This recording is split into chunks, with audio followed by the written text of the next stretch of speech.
Emika J. Obera, 17 years old from VNG, Tacloban City.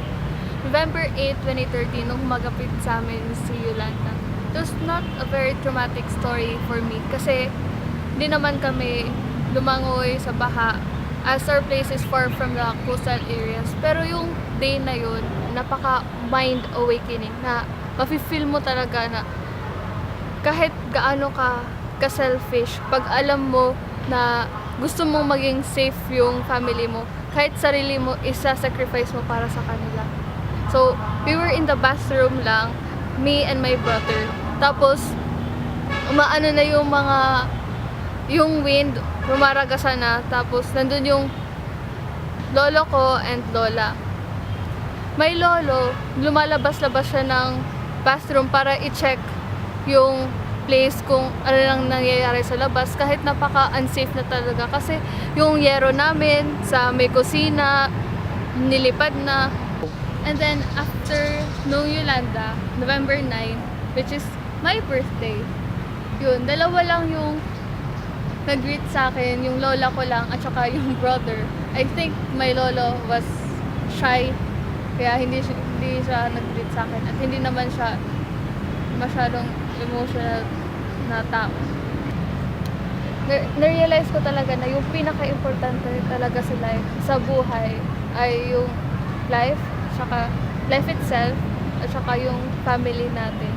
Kasi nakita ko yung ibang mga tao doon, wala na silang anak, wala silang asawa. Meron nga akong kakilala yung papa niya at saka mama niya namatay. Tapos siya na lang at yung dalawa niyang kapatid yung nabubuhay. And iniisip niya kung paano niya bubuhayin yung dalawa niyang kapatid.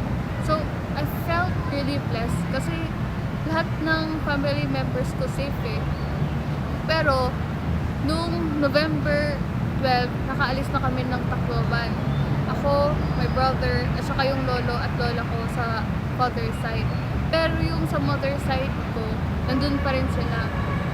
Eh, may mga news na may mga NPA na mga kumakalat. So, I was really worried. At saka, nung time na yun, gusto ko talaga manatili lang muna sa Tacloban para makasama sila. Kahit alam ko na hindi ako magiging helpful.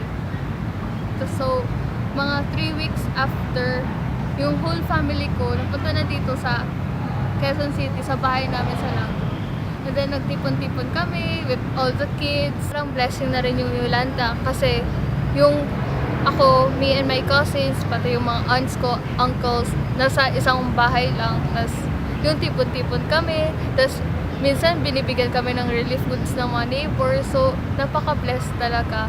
At saka, doon, yung time na yun, after Yolanda, naging mas close kami sa lolo ko. At kahit yung ibang mga family problems namin, yung mga misunderstandings, yung mga pagkakatampuhan, na-solve lahat. Nung umuwi na sila ng Tacloban, parang a big part of my heart, parang hinirip open. Kasi gusto ko talaga silang manatili lang muna sa bahay. Pero alam ko naman na life moves on. At saka, syempre, may mga naiwanan din sa Tacloban, yung bahay, ganun.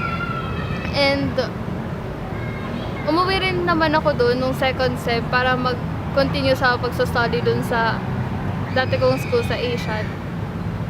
A year after, matatag pa rin kami. Tas close na talaga kaming mga magkakapamilya. And na-realize ko na sa gitna ng tragedy, makikita natin, mahanap natin yung blessings ni Lord. At saka, kahit anong storm pa yan yung dumating, makakayanan natin kasi nandyan si God. And ngayon, second year college student na ako sa New Era University and I'm stronger than ever.